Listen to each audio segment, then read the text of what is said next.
energy regulator Ofgem has raised the energy price cap by 5%. It means millions will see their household bills rise by almost £100 from January. Joining us now, the Chancellor Jeremy Hunt. Very good morning to you. Well, what are you going to do to help? Morning, Susanna. Morning, Ben. What are you going to do to help people? What was your question? I missed that. Yes, and sorry about that. I understand you're probably in a very noisy factory promoting growth and productivity. The trouble is there's going to be a growth in people's energy bills from January because Ofgem have raised the price cap 5%. People watching cannot believe that after measures that you announced yesterday, they're going to be paying more for their energy again in January. What are you going to do to help? Well, I think we did a lot yesterday that will make a big difference. So the cut in national insurance tax rate from 12% to 10% will mean an extra £450 for someone on the average salary next year. For people on a lower salary than that, we've increased benefits by 6.7%, which is double what next year's expected inflation is going to be. That's about £400. For pensioners, we've increased the state pension by 3 times next year's inflation, so that's about £900.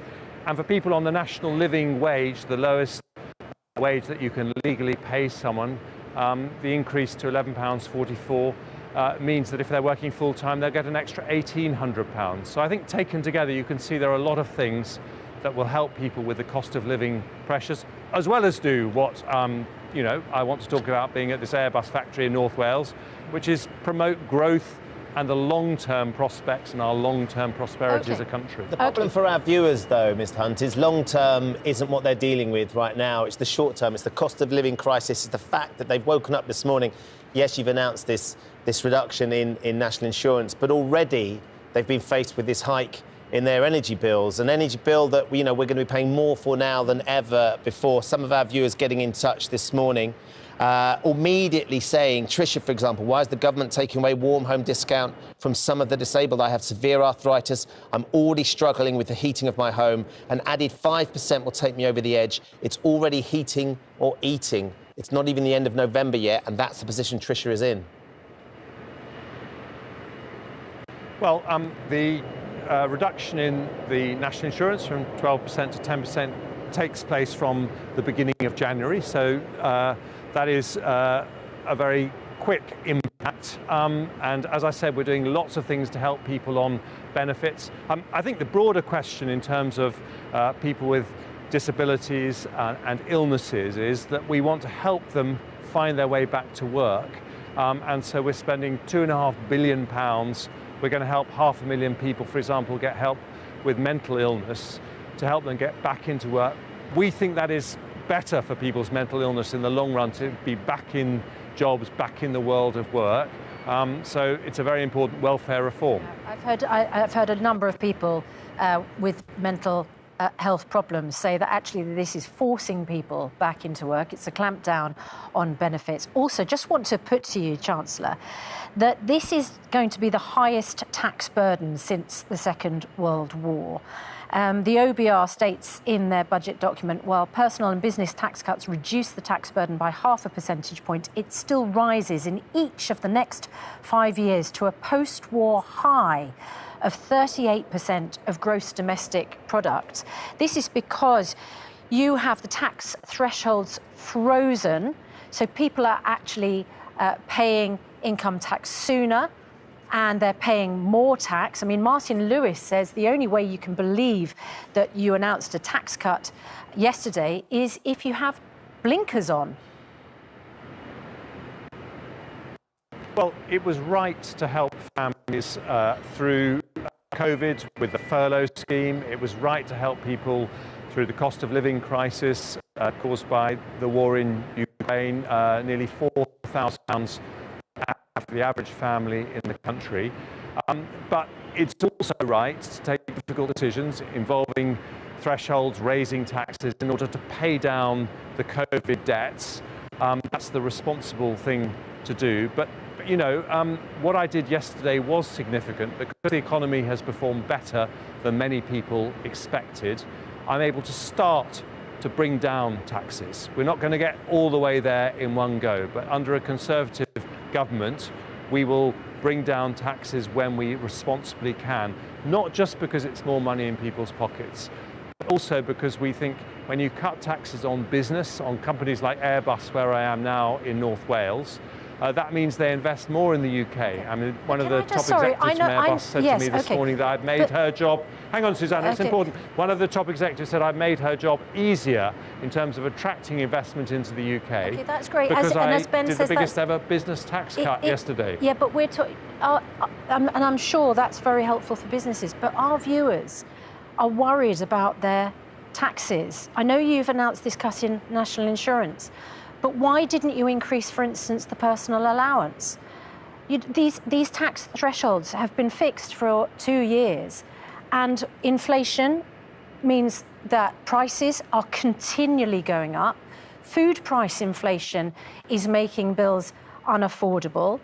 We know that energy prices are going up now in January. You've taken away the £400 help, which means people are already paying more for their energy bills, and you won't increase the tax-free allowance or raise the income tax threshold. Why not?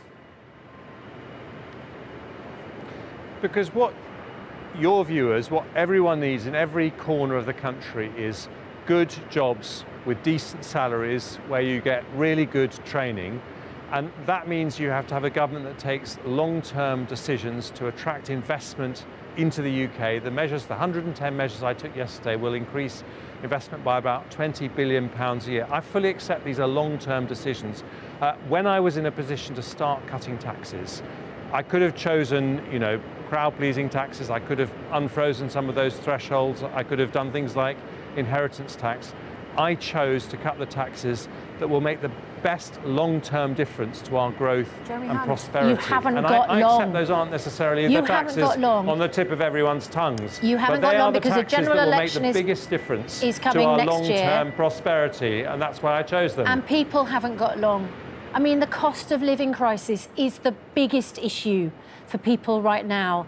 They want help right now. They want an income tax cut right now. They need more money right now. Those income tax threshold freezes means that you're earning money from working people's taxes. You've got that money. You said you need that to pay off the disaster of COVID. But what about people who are struggling to pay their energy bills and have just been told they're going up? Well, those people have more money in their pockets next year, even after the threshold freezes, because of the 2% cut from 12% to 10% in employees' national insurance, which have said that the national insurance cut 29 million people. It's very significant. Mr. Hunt, the IFS said the national insurance cut undoes only a small fraction of the huge tax increase resulting from the freezing of income tax allowances and thresholds. You can say it as much as you like, but that's the reality for our viewers this morning. And they are frustrated and they're scared. They're really scared. Tricia is choosing between heating and eating. There's no long-term prospect for her. It's about now. Ben, it's precisely because I'm worried about the pressures on people's family budgets that we have given nearly £4,000 of support to the average family. £104 billion is the total cost. But it wouldn't be telling the truth to those families if I said that we don't have to pay for those costs. And in order to start to pay down the debts for the huge schemes we put in place during COVID and to help people with cost of living pressures, we've had to take difficult decisions. Yesterday, I was able for the first time to start to bring down taxes. I'm completely open about the fact it is only a start, but it's the right thing to do. And by cutting employees' national insurance, that will make a real difference to families up and down the country. But I've also done things that will help secure high-quality jobs for the future, help make sure we have money for the NHS in the future by doing things that help our long-term growth. Yeah. I think I had 200 businesses writing to me saying the single most transformational thing I could do for our growth as a country is to do this change to capital allowances. That's not a tax that everyone is talking about, but it makes a big difference to our growth and prosperity in the future. We're going to have to leave it there, I'm afraid, but Chancellor, thank you for joining us this morning.